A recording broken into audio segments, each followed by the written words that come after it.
Friends, इस video में मैं आपसे बात करने वाली हूँ क्लाउड स्टोरेज के बारे में कि क्लाउड स्टोरेज क्या होता है, कैसे काम करता है, कैसे आप इसे यूज़ कर सकते हैं और इसको यूज़ करने के क्या क्या एडवांटेजेस हैं, डिसएडवांटेजेस हैं और क्या इसको यूज़ करना चाहिए। साथ ही हम जानेंगे अगर आप इसे पहले से यूज़ करते हैं तो यूज़ करते वक्त किन बातों को ध्यान में रखना ज़रूरी होता है। तो ये सब जानने के लिए वीडियो को पूरा देखिएगा। तो हेलो फ्रेंड्स, मैं हूँ कोमल सिंह और आप देख रहे हैं टेक कैप्सूल।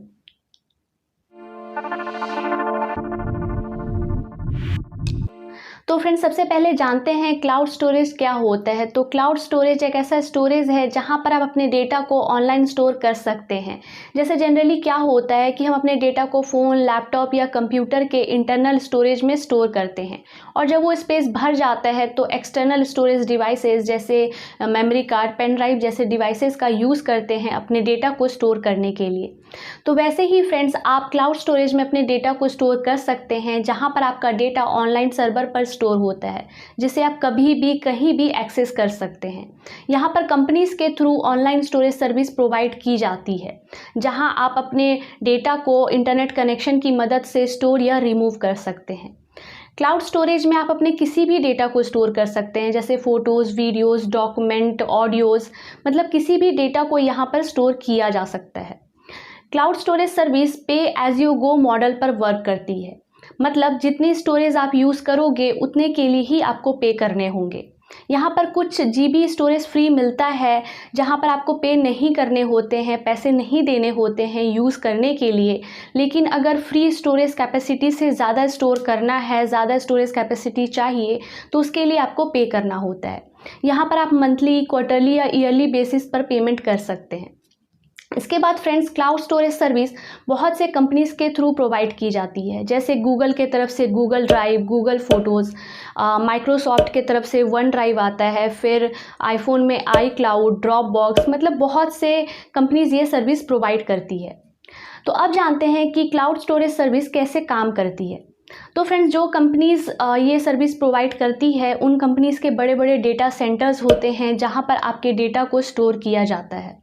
जैसे ही आप अपने डेटा को क्लाउड स्टोरेज पर स्टोर करते हो, आपका सारा डेटा ऑनलाइन सर्वर पर स्टोर हो जाता है। यहाँ पर हर एक डेटा की मल्टीपल कॉपीज़ बनाकर मल्टीपल सर्वर्स पर अलग अलग लोकेशन पर स्टोर किया जाता है क्लाउड स्टोरेज सर्विस प्रोवाइड करने वाली कंपनीज़ के थ्रू। मतलब क्लाउड स्टोरेज में आपके डेटा को मल्टीपल जगहों पर, मल्टीपल सर्वर्स पर स्टोर किया जाता है ताकि नेचुरल डिज़ास्टर, ह्यूमन एरर या मैकेनिकल फॉल्ट की वजह से आपका डेटा लॉस ना हो। यहाँ पर इन सब से आपके डेटा को प्रोटेक्ट किया जाता है। क्योंकि जैसे मान लो कि कोई एक डेटा सर्वर क्रैश हो गया या सर्वर मेंटेनेंस में है, तो उस समय दूसरे डेटा सेंटर से, दूसरे सर्वर से आपके डेटा को आपके लिए अवेलेबल किया जा सके, ताकि जब आपको आपके डेटा की नीड हो तो आप अपने डेटा को एक्सेस कर पाओ। तो यहाँ पर किसी भी सिचुएशन में आपका डेटा लॉस्ट नहीं होता है। फ्रेंड्स, एक बार आपने अपने डेटा को क्लाउड स्टोरेज में स्टोर कर दिया तो उसके बाद उसको मेंटेन करने की responsibilities cloud storage service provider companies की होती है। यहाँ पर वो आपके डेटा के सिक्योरिटी, ड्यूरेबिलिटी, मेंटेनेंस सबका ध्यान रखते हैं और आपके डेटा को अवेलेबल करते हैं आपके लिए, ताकि आप कहीं से भी कभी भी अपने डेटा को एक्सेस कर पाओ। तो अब जानते हैं कि आप क्लाउड स्टोरेज सर्विस कैसे यूज़ कर सकते हैं। तो फ्रेंड्स, इसको यूज़ करना बहुत ही आसान है। आप जिस भी कंपनी के क्लाउड स्टोरेज सर्विस को यूज़ करना चाहते हैं उसे ओपन कर, अपना अकाउंट क्रिएट कर, पासवर्ड सेट कर आप यूज़ कर सकते हैं। वैसे फ्रेंड्स, मोस्टली सबने क्लाउड स्टोरेज सर्विस यूज़ की होती है, आपने भी की होगी, क्योंकि गूगल अकाउंट तो आपने बनाया ही होगा अपने फ़ोन में, लैपटॉप में, और गूगल ड्राइव, गूगल फ़ोटोज़ जैसे ऐप्स भी यूज़ किए होंगे और अपने फ़ोटोज़ और डॉक्यूमेंट्स भी स्टोर किए होंगे। तो ये एक क्लाउड स्टोरेज होती है जो गूगल के तरफ से प्रोवाइड की जाती है, जिसमें कुछ फ्री स्पेस अवेलेबल होता है यूज़ करने के लिए और उससे ज़्यादा स्टोरेज यूज़ करने के लिए पैसे देने होते हैं। इसके बाद अगर आप विंडोज़ के कंप्यूटर या लैपटॉप वगैरह यूज़ करते हो तो उसमें आपको माइक्रोसॉफ्ट के तरफ से वन ड्राइव मिल जाता है, जिसमें भी कुछ फ्री स्पेस अवेलेबल होता है और उससे ज़्यादा यूज़ करने के लिए पैसे देने होते हैं। तो अब बात आती है कितना पे करना होता है। तो फ्रेंड्स, यहाँ पर पेमेंट स्टोरेज कैपेसिटी के हिसाब से होती है और हर क्लाउड स्टोरेज की अलग अलग होती है। तो ये डिपेंड करता है कि आप कौन सा क्लाउड स्टोरेज यूज़ कर रहे हैं और कितनी स्टोरेज कैपेसिटी ले रहे हैं। तो इसके बाद अब जानते हैं कि क्लाउड स्टोरेज यूज़ करने के क्या क्या एडवांटेजेस हैं और क्या क्या डिसएडवांटेजेस हैं। तो फ्रेंड्स, अगर एडवांटेजेस की बात करें तो अगर क्लाउड स्टोरेज में आप अपने डेटा को स्टोर करते हो तो आप अपने डेटा को कहीं भी कभी भी एक्सेस कर सकते हो, और उसके लिए सिर्फ आपको एक अच्छे इंटरनेट स्पीड और क्लाउड स्टोरेज आईडी और पासवर्ड चाहिए होगी। जैसे मान लो आप अपना फ़ोन घर भूल आए और उसमें आपका कोई इंपॉर्टेंट डेटा था जिसकी आपको ज़रूरत है, तो ऐसे केस में अगर आपका डेटा क्लाउड स्टोरेज पर स्टोर्ड है तो आप अपने डेटा को बहुत ही ईजिली एक्सेस कर सकते हो अपने क्लाउड स्टोरेज आईडी और पासवर्ड की मदद से। आप किसी भी डिवाइस में अपने क्लाउड स्टोरेज अकाउंट को ओपन कर अपने डेटा को एक्सेस कर सकते हो। इसके बाद दूसरा एडवांटेज ये हो जाता है कि अगर आप अपने डेटा को क्लाउड स्टोरेज पर स्टोर करते हो तो आपका डेटा कभी भी लॉस्ट नहीं होता है, क्योंकि जैसे आप अगर अपने डेटा को एक्सटर्नल स्टोरेज डिवाइसेस या फ़ोन या लैपटॉप वगैरह में स्टोर करते हो तो वो डिवाइसेस चोरी हो सकता है, खो सकता है, एक्सटर्नल स्टोरेज डिवाइसेस ख़राब हो सकती है। लेकिन क्लाउड स्टोरेज में ये दिक्कत नहीं होती है, यहाँ पर आपका डेटा इन सारी चीज़ों से प्रोटेक्टेड रहता है, क्योंकि जैसे मैंने आपको पहले बताया कि क्लाउड स्टोरेज में आपका डेटा मल्टीपल सर्वर्स पर मल्टीपल जगहों पर स्टोर किया जाता है, ताकि अगर कोई एक सर्वर ख़राब भी हो जाए, डैमेज भी हो जाए, तो भी आपका डेटा प्रोटेक्टेड रहे, सेफ़ रहे और आपका डेटा लॉस ना हो।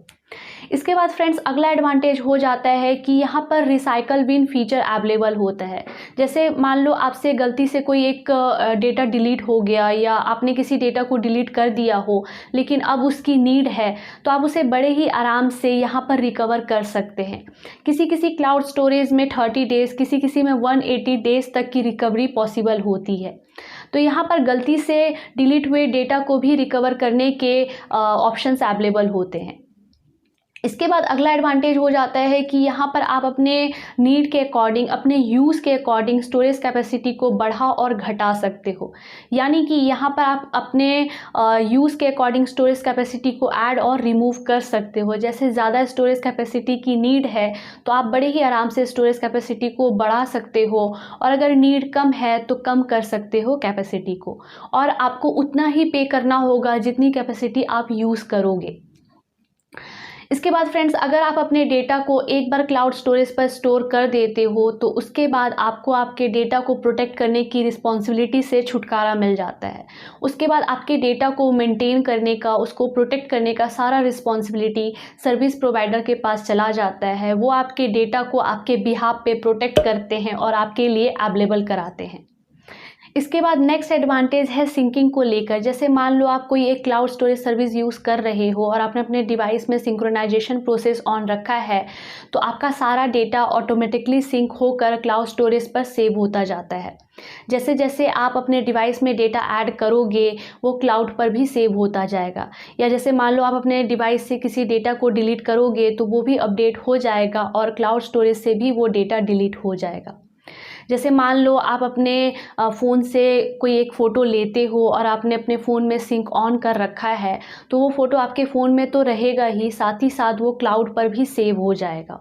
और ये सिर्फ फ़ोटो के साथ नहीं होता, यहाँ पर message, contact, documents, audios, videos किसी के भी साथ हो सकता है। जिस जिस डेटा को आपने चूज़ करा होगा सिंक के लिए, वो सारा डेटा सिंक होकर क्लाउड स्टोरेज पर सेव हो सकता है। और इससे क्या होगा कि आपको पर्सनली बैठकर सारे डेटा को अपडेट नहीं करना होगा क्लाउड स्टोरेज पर। तो फ्रेंड्स, अब बात करते हैं क्लाउड स्टोरेज यूज़ करने के डिसएडवांटेजेस के बारे में। तो यहाँ पर सबसे पहला डिसएडवांटेज ये हो जाता है कि अपने डेटा को क्लाउड स्टोरेज पर स्टोर कर दिया, अपलोड कर दिया, तो उसके बाद आपको नहीं पता कि वहाँ पर कंपनीज़ कैसे और कहाँ पर आपके डेटा को स्टोर कर रही है। उसके बाद आपके डेटा का सारा कंट्रोल कंपनीज़ के पास चला जाता है और वो आपके डेटा को एक्सेस कर सकते हैं, देख सकते हैं, मूव कर सकते हैं। तो यहाँ पर थोड़ा सा सिक्योरिटी को लेकर के रिस्क होता है। इसके बाद फ्रेंड्स, दूसरा डिसएडवांटेज ये हो जाता है कि ये पूरी सर्विस इंटरनेट पर बेस्ड होती है। यहाँ पर सारा डेटा इंटरनेट पर ऑनलाइन स्टोर रहता है और यहाँ पर आप इंटरनेट कनेक्शन की मदद से ही अपने डेटा को एक्सेस कर सकते हो, इस सर्विस को यूज़ कर सकते हो। अगर इंटरनेट कनेक्शन अवेलेबल नहीं है तो आप इस सर्विस को यूज़ नहीं कर सकते हो और अपने डेटा को एक्सेस नहीं कर सकते हो। तो ये हो जाता है क्लाउड स्टोरेज यूज़ करने के डिसएडवांटेजेस। तो फ्रेंड्स अब बात आती है कि क्या क्लाउड स्टोरेज सर्विस यूज़ करना चाहिए अपने डेटा को स्टोर करने के लिए। तो आप अपने डेटा को स्टोर कर सकते हो क्लाउड स्टोरेज सर्विस में, इसका यूज़ कर सकते हो कुछ बातों को ध्यान में रखकर। जैसे कि अगर आप क्लाउड स्टोरेज सर्विस को यूज़ कर रहे हैं, जिस भी क्लाउड स्टोरेज सर्विस को आप यूज़ कर रहे हैं, मेक श्योर कि वहाँ पर आपका डेटा सेफ़ रहे, आपके डेटा को एडुकेट सेफ्टी और सिक्योरिटी मिल रही हो, आपका डेटा इनक्रिप्टेड हो। और ये सब आपको उस क्लाउड स्टोरेज सर्विस के टर्म्स एंड कंडीशन और प्राइवेसी पॉलिसी में मिल जाएगा। उसके अंदर सब लिखा होता है, कंपनीज़ के थ्रू सब कुछ मेंशन किया होता है। तो जिस भी क्लाउड स्टोरेज सर्विस को आप यूज़ करोगे, उससे पहले आपको टर्म्स एंड कंडीशन और प्राइवेसी पॉलिसी को ज़रूर रीड करना चाहिए, क्योंकि वहाँ पर आपको पता लग जाएगा कि आपका डेटा कितना सेफ़ है, कितना सिक्योर है उस कंपनी के साथ। बाकी मैंने आपको प्रोज़ और कॉन्स दोनों ही बता दिए हैं क्लाउड स्टोरेज सर्विस यूज़ करने के, तो ये अब आप पे डिपेंड करता है कि आप इसको यूज़ करना चाहते हैं या नहीं। तो फ्रेंड्स आज के लिए इतना ही। आई होप अब आपको समझ में आ गया होगा। अगर अब भी आपके मन में कोई क्वेरी है, कोई क्वेश्चन है, तो आप मुझसे कमेंट सेक्शन में लिख कर पूछ सकते हैं। और अगर आपको ये वीडियो अच्छा लगा, यूज़फुल लगा, तो इसे लाइक करें, शेयर करें, और अगर चैनल पे नए हैं तो चैनल को सब्सक्राइब करें। साथ ही बेल आइकन को प्रेस कर दें ताकि नई आने वाली ऐसी ही वीडियोज़ की जानकारी सबसे पहले आपको मिले। Thank you.